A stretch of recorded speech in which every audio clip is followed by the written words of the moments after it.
Hello and welcome to another episode of Thick Slices and Deep Cuts.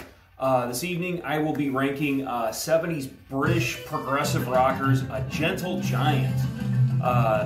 Gentle Giant, awesome band. I would consider them to be one of the top 10 of the 70s prog bands. I would say that they would find their way into the top 10. I didn't know anything about them for the longest time. I got into progressive rock sometime in the late 90s, and it was pretty much just Yes and Pink Floyd and Rush and King Crimson came along, and yeah, I guess Frank Zappa you could put in there with that, and then I found some early Genesis. But finding all these bands, I never, I guess I was aware that there was a band called Gentle Giant, but I never really got into them initially because they're not necessarily an easy band to get into. They're very complex, they're very highly skilled, highly creative, highly clever, very inventive, very just ahead of the curve in so many ways. I think they're labeled as eclectic prog, and that's, I couldn't argue with that at all, that statement. But just a classic band that I think probably is more beloved now in the modern time than they were back in the 70s when they were putting out their albums.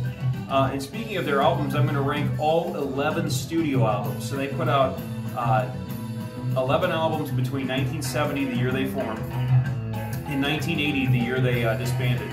So they put out 10 in the 70s, 1 in 80, although it was recorded at the end of 79. So technically everything they recorded was literally at the very beginning of 70 to the very end of 79. So these guys are truly a 70s prog band. I will say this, it was easy to rank someone at the bottom half of this list, but man, once I got to the top, in my opinion, they have about 7 classic albums, and we're talking about 11. They got 7 classic albums, and they certainly have like 5 just classics. It is, I got down to like the top 4. I mean, you may as well just flip a coin as to which one is 1 and which one is 4. They have so many just excellent albums, and they were on a roll there for a while. I also looked on Prog Archives. And while I may be jumbling my top 5, pretty much those were all really close to being similarly rated high. But I was amazed that I felt pretty much in line with what Prog Archive said, at least for the bottom, 5 or whatever it was, 5 or 6. But all right, well we'll just I guess before we get into it, it was originally a 6-piece band, the Shulman brothers. So Derek Shulman is, I guess, your primary vocalist, although they have multiple vocalists. And by the way, all of these guys play side instruments, little ukuleles, violins, xylophones or marimbas or whatever they're called. Everybody is a kind of a utility player, so everybody that either is the lead singer or the guitarist or the keyboard player or the drummer or the bass player, all of these guys can do multiple things, which is very cool because you never know what you're going to get as far as the instrumentation from song to song on an album. It's not just guitars and drums every time.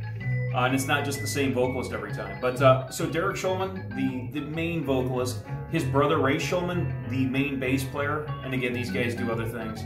And then in the beginning, for the first 4 albums, they even had another brother, Phil, who was like your saxophone player, violinist, clarinet, stuff like that. They also had a drummer for the first 2 albums, Martin Smith, and then they had Malcolm Mortimer for 1 album on the 3rd album, and then they got John Weathers on drums on their 4th album, and that was the last one with Phil. But that was pretty much the lineup all the way to the end. So 4 of the guys from the first album were there to the end, and it was the same lineup basically from 72 or 73 all the way to the end. So they didn't really have a whole lot of lineup changes. But there you go. That's enough of the introduction on these guys. So we'll just get started with the ranking. So coming in at number 11, and this would be no surprise to anybody that's familiar with the band. But it's from 1978. It's their 10th album, Giant for a Day. So there you go. That's sort of their logo, or their mascot, I guess. That's the Gentle Giant, sort of their mascot. The thing here is it's 1978, and this is their 10th album. They've already done, 9 albums in 8 years or something like that. And so here they're trying to go mainstream. They're trying to get commercial success. So anything that you're familiar with the Gentle Giant sound up to this point is missing here. In fact, in my opinion, there are no gems on this album. Some of these albums may be flawed, but there's still a track or two that you're like, oh, that song's good, though.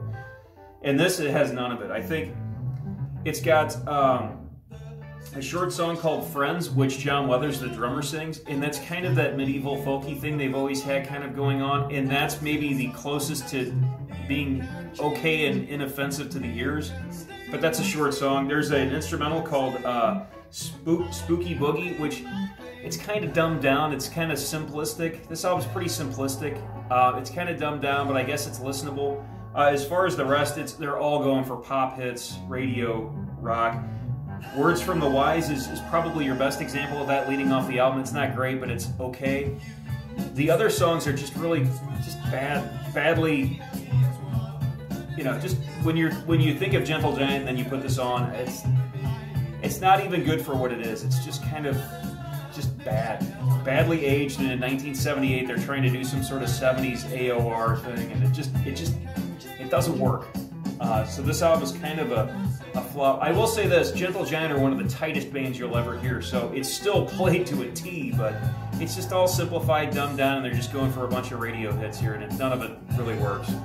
So there you go, coming in at number 11, their 10th album from 78, Giant for a Day. So coming in at number 10, this would be their 11th and final album from 1980, I have Civilian. Recorded in late 79, but definitely has some sort of I don't want to say new wave, but it just feels like it has a little bit of that going on. Like, they're definitely not doing anything 70s sounding here. They're definitely preparing to move into the new decade. So it's got a little bit of that new wave thing going on. This album doesn't necessarily have a lot of good tracks, although the one classic on here is called Inside Out. It's also the long song. I do really dig that song. That's the gem on here.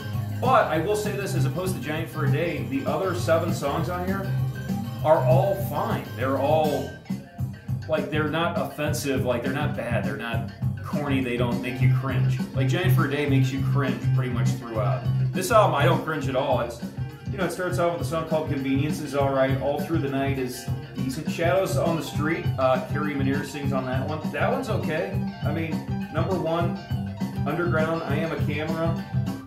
It's all okay.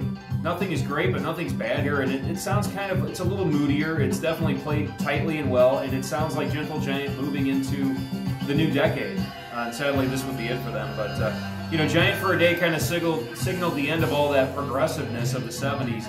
This album signals, it sounds a little bit sort of that early 80s prog thing where bands like Genesis were trying to, you know, get their sound more streamlined. This is an okay album. I don't have anything too bad to say about it. It's not the most memorable, although Inside Out is a classic. So there you go, number 10, their final album from 1980, Civilian. Okay, so coming in at number 9, I guess this would be their ninth album. This would be their 9th album from 77. I have The Missing Piece. There's their mascot again, the Giant. I wanted to rank this a little bit higher. I don't mind this album. This is the beginning of them. They had 3 eras. Their first 3 albums were sort of the early era. Then they were in their middle era, which we'll get to in a bit. And then they finished it off with this 3rd and final era, the final 3 albums. I just ranked 2 of those, and I'm ranking the 3rd of those final 3, where they tried to go a little bit more mainstream. They tried to get away from all the complicated stuff, and they tried to streamline it. The reason I like this album, though, as opposed to Giant for a Day and Civilian, is 2 Weeks in Spain, even though it's a little more 4/4-ish, it's still busy, it's still tight, it's still got classic Gentle Giant touches to it.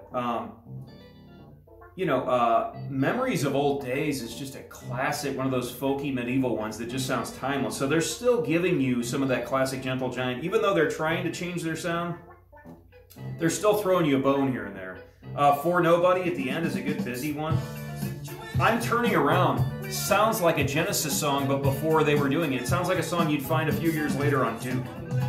It just sounds total Genesis there, but before Genesis was doing that, you know, and then there were 3 Duke type sound. You know, Mountain Time's okay. It's got this cool little piano thing going on. So, you know, this album's pretty good. It's certainly my favorite of that final era, which is my least favorite era of the band. This album is still has gems on it, and it's still, you know, they took a few chances on a few songs that maybe weren't up my alley, but it's still a pretty good album. And they haven't completely abandoned their classic sound at this point in 77. So there you go, coming at number 9, The Missing Piece from 77. And so that sort of wraps up that third and final era where they got a little more streamlined.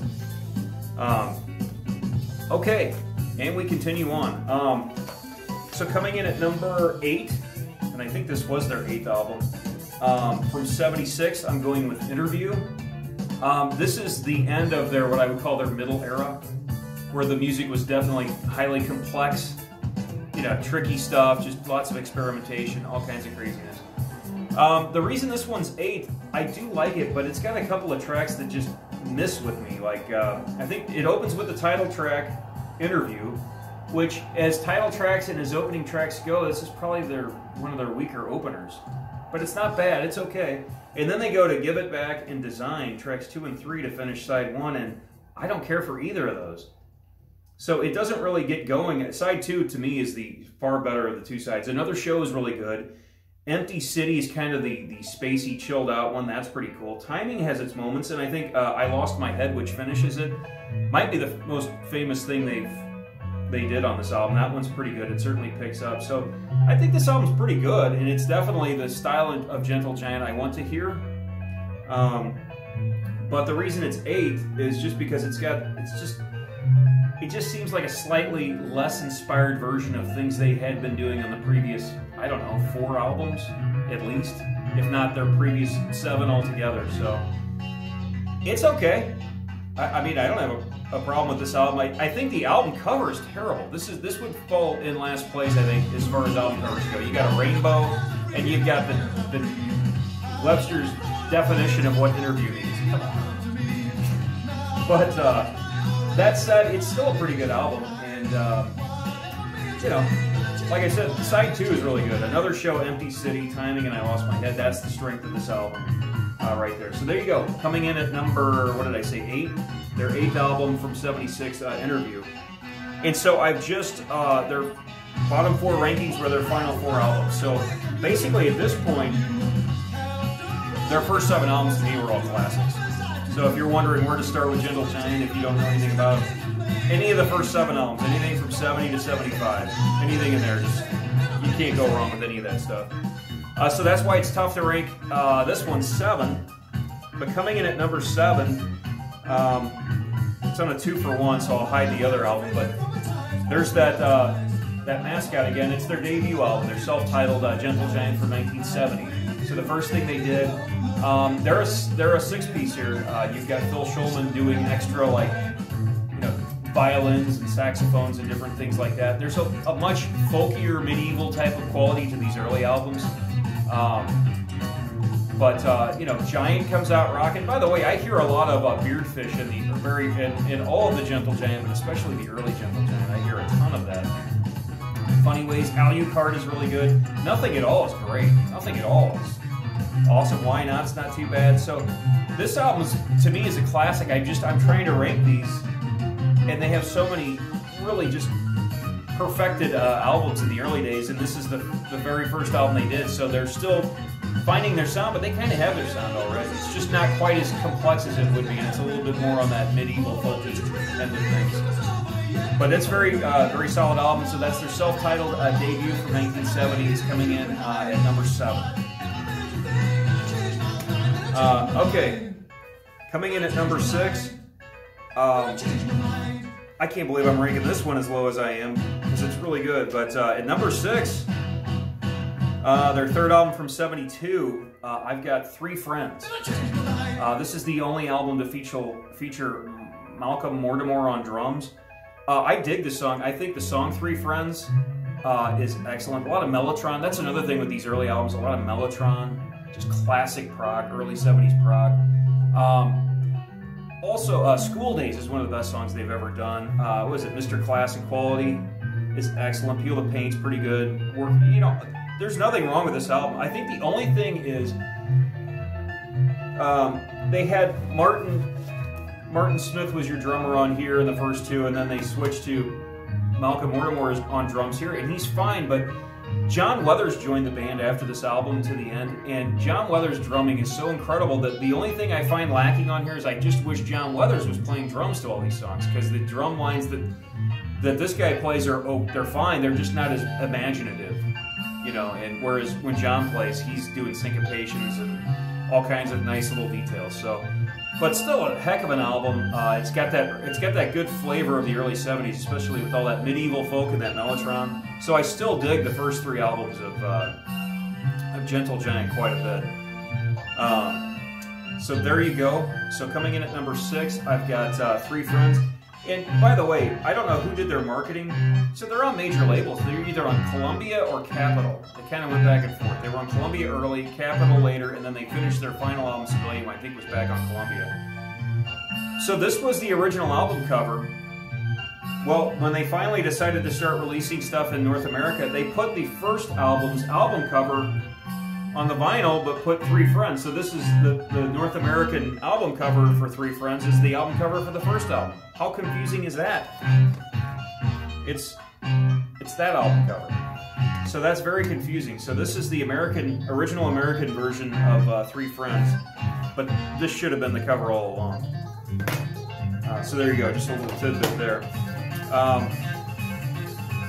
Okay, man. These are all classics. So coming in at number 5, this is where they're all, as if they weren't already classics. At number 5, I'm going with their second album from 71, if you can see that, with the tongue sticking out. It's called Acquiring the Taste. Nice cover, huh? I think I've got a... Yeah, that's the album cover, and you're like, what is he licking? But it's just, I don't know, what is that, a peach? So, Acquiring the Taste is an excellent album. It's my favorite of that early era. So they did 3 albums in that early era of mellotron, medieval stuff, and I just think Pantagruel's Nativity is one of the best songs they've ever done. I would just encourage you to go hear that. It's kind of a dark album, kind of a strange, complex, dark album. But I dig it. Pantagruel's Nativity is great. The House, the Street, the Room is also excellent. Wreck is good. Black Cat is strange. The Moon is Down is cool. I think I don't even know why I'm ranking this 5th. This is one of my favorite albums from them. I will listen to Acquiring the Taste pretty much any time. I have it at 5, but it feels like a top 3 album to me. But, so there you go. Acquiring the Taste from 71. Their second album, their last one to feature Martin Smith on drums, but again... their early albums, their first album was kind of rocking, had that. Their second album here, Acquiring the Taste, just has is probably their heaviest, darkest, or moodiest anyway, their heaviest album. I think Three Friends can get that way a little bit too. Yeah, so there you go, at number 5, a classic from 71, Acquiring the Taste. There's some of that folky medieval stuff with Carrie Manier singing. Okay, these top 4 are ridiculous. I think I had each one of these at number 1 at some point. So coming in at number 4, I think it's considered their number 1 on Prog Archives, but I have In a Glass House from 73. I got the 35th anniversary, but here's the cover right there. I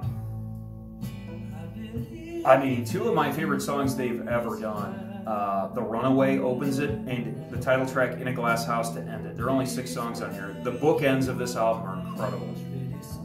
I think Experience is pretty good too. It's got these different phases, so it's like a 7 or 8 minute song, broken into like at least 3 pieces. Same thing with Way of Life is pretty good. It's kind of like that too. I think the only reason I'm ranking this 4th is there are only 6 tracks. A Reunion is kind of short, and I don't know what to do with it. And Inmate's Lullaby doesn't do too much for me. But you've got 2 drop-dead classics to bookend this album with The Runaway and In a Glass House. And Experience and Way of Life are pretty darn good, too. And 1973 is one of my favorite years for music, period. to me, it was the height of progressive rock, and they're right here in the thick of it. And this is a great lineup. This is when they're down to a 5-piece. Their first album is a 5-piece, and this was the exact lineup to the end. And the album before this was this lineup with an extra, member in the band. I wish they would get this remastered or, remixed. I don't know. Remastering just means bumping the levels, but I wish they would get it remixed. But I think they can't find the original tapes. So this may be as good as we get. But there you go at number 4. These are all number 1s. I've got In a Glass House from '73.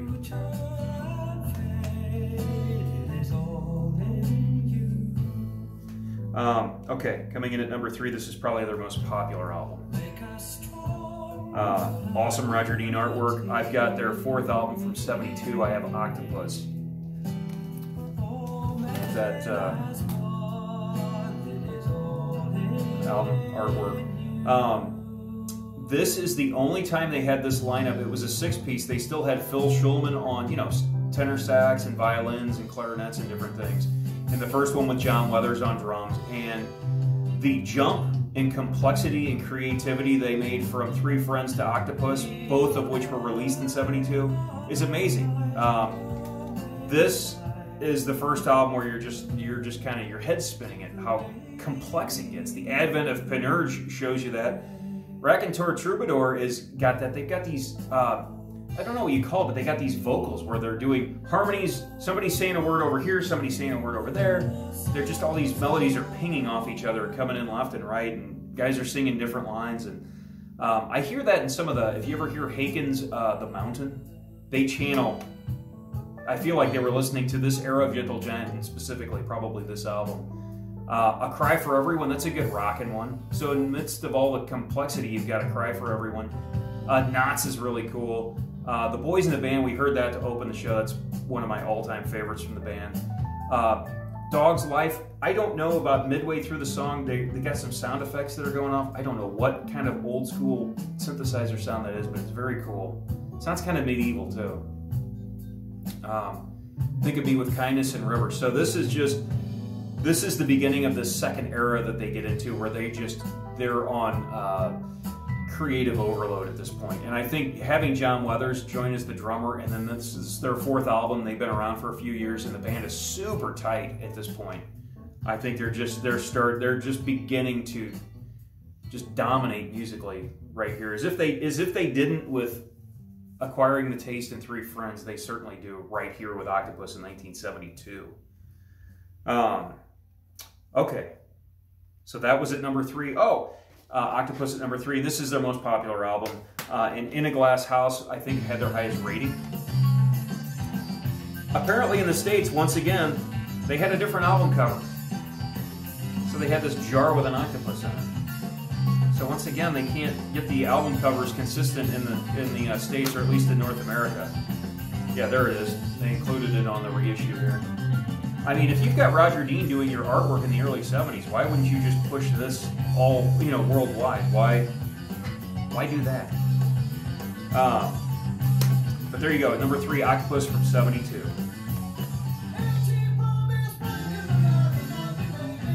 Okay, coming in at number 2. This was I thought this was going to be my number 1 when I started. But it's at number 2 now from '75. Their 7th album. I have Freehand. We heard the song Freehand earlier. One of my favorites. One of my favorite songs they've ever done. Just the Same is a good one to start. On Reflection is cool. It's like one of these songs where all the guitar player's playing like a recorder. The drummer's playing the marimba or the xylophone or whatever it is. Everybody's playing like a different instrument. It's pretty cool. It's kind of the folky thing, the medieval thing.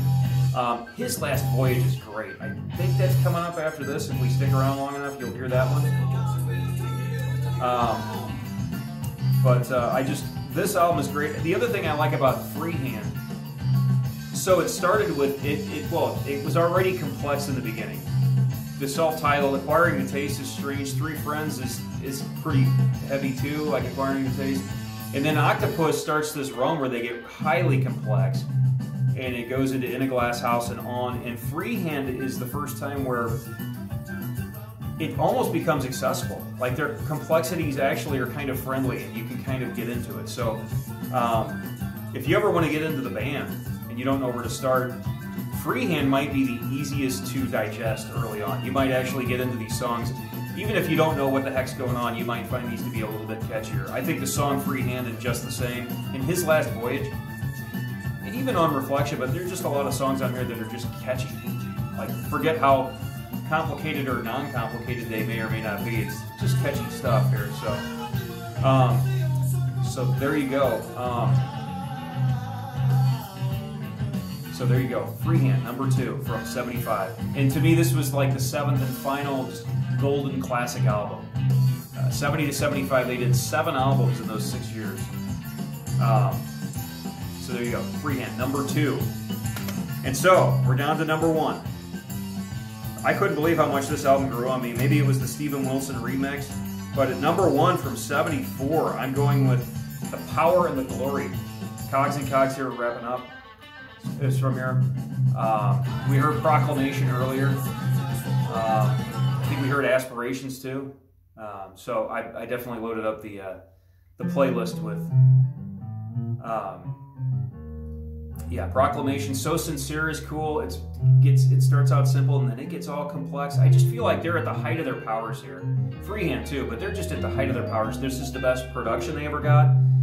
Their arrangements, and this is the most complicated album, but everything, they pull it off here. They just feel like they're just firing on all cylinders here.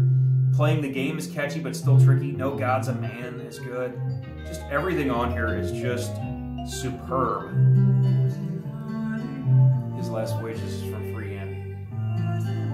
Love that melody.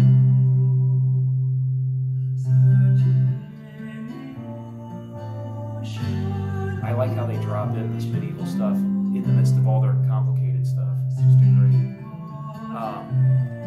And The Power and the Glory has a song like this. It's called Aspirations. So they give you a song like this on there.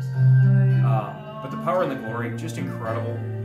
They're at the height of their powers. This is their 6th album, right in the heart of everything. Literally the middle album of their career. 1974, their best production. I've got the Steven Wilson remix. It has a bonus track called The Power and the Glory. So the title track is a bonus on here. Probably nobody heard it back in the day. But there you go, at number 1, The Power and the Glory from 74. So real quick to recap, at number 11, I've got Giant for a Day from 78. At number 10, I have their final album, Civilian, from 80. At number 9, The Missing Piece from 77. At number 8, their 8th album from 76, Interview. Let's see here. At number 7, their debut from 70, self-titled. This cover. At number 6, their 3rd album from 72, Three Friends. Again, I have it with the original album cover for the States. At number 5, classic, Acquiring the Taste from 71, their 2nd album. At number 4, tough to put this at 4, but I have In a Glass House from 73, it's great. Number 3, their most popular album, in their 4th album, first one with John Weathers on drums, Octopus, 72. And at number 2, we're listening to a track from it, Freehand from 75. This was their 7th album, really awesome album. And then at number 1, their 6th album from 74, The Power and the Glory. So that is ranking the 11 albums of awesome, underrated, overlooked, possibly somewhat obscure band, Gentle Giant, British Prog Rockers.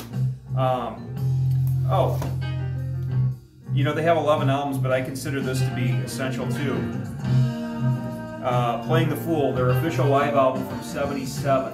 It's double vinyl, and it's off the Interview album. So they have one song from Interview, I Lost My Head, Peel the Paint from Three Friends, Just the Same from Freehand, Proclamation from Power and the Glory, On Reflection from Freehand. So that side one's all Freehand, Power and the Glory. 15-minute song, excerpts from Octopus. It plays Boys in the Band and all that stuff, so that's awesome. Funny Ways, I think is from the first album, right? Yeah, so they give you a song all the way from the first album. Excerpts from Octopus throws in a little themes from Acquiring a Taste as well. The Runaway leads off In a Glass House. Experience is also from In a Glass House. So Sincere, Back to Power and the Glory. So this covers something from all of those first 8 albums. Awesome. So that's highly essential. And then last but not least, Steven Wilson. I have these first 3 CDs elsewhere, but I also have them on here. They're all on Blu-ray as well, but Steven Wilson remixes a few songs from each of those first albums. So he remixes Giant, Nothing at All, and Line Out from the first album. He remixes Pantagruel's Nativity and The House, the Street, the Room from Acquiring a Taste. And then he remixes School Days, Peel the Paint, Mr. Classic Quality, and Three Friends from Three Friends. Awesome. And then they stick in a song called Freedom's Child, which was like pre-Gentle Giant. So he remixes, those songs, and then you get them remixed on Blu-ray, and then you get all 3 albums in their entirety, the original mixes on Blu-ray too. So I thought this was great. So I'm a big fan of the Steven Wilson remixes, and they're re-releasing Freehand next month, about 5 weeks from now, a Steven Wilson remix of Freehand. So you better believe I'm going to buy that when it comes out. And I really need to get standalones of the first 2, I think, at this point. Love that melody. So there you have it. That is ranking the albums in the entire catalog, basically, of Gentle Giant. You know, they disbanded in 1980. They had those 11 albums and that excellent live album. A few videos floating around, but they said, we're done, and they never went back, and they never sullied their career.